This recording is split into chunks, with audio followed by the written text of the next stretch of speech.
Son créneau, l'indépendance, sa qualité, la ténacité, son terrain de jeu, les thèmes de société. Ségolène Royal ne lâche jamais. Sa défaite contre Nicolas Sarkozy en 2007 n'a pas entamé sa confiance. Et en 2012, elle y croit. Elle rejoint l'équipe Mitterrand en 1981. 3 fois, elle sera ministre, à l'environnement, à l'enseignement scolaire, puis à la famille. En 2004, elle fait basculer à gauche la région Poitou-Charentes, le fief du Premier ministre de l'époque Jean-Pierre Raffarin.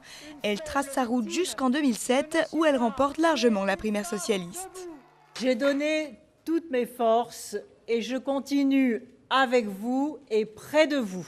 Ségolène Royal a ses propres méthodes et elle l'assume. Elle frappe par sa personnalité, femme de gauche qui aime l'ordre et les traditions, mère de 4 enfants sans avoir été mariée. Et elle excelle loin de la ligne du parti, des pactes et des alliances. Elle préfère la jouer au culot, prenant tout le monde de vitesse.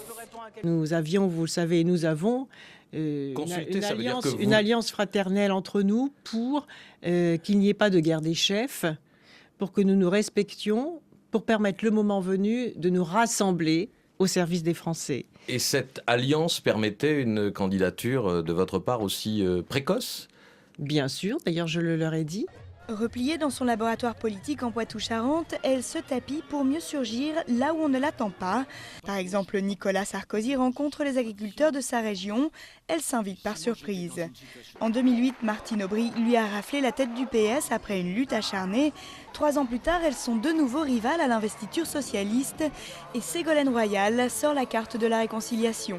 Comment ne pas vous dire ce soir tout le bonheur de se retrouver, d'être là tous ensemble, dans l'unité. À côté de toi, Martine. Cette fois, contrairement à 2007, elle n'est pas du tout favorite dans les sondages pour être désignée candidate à la présidentielle. Mais encore une fois, elle y croit, même si François Hollande, son ancien compagnon, et Martine Aubry sont de loin les mieux placés.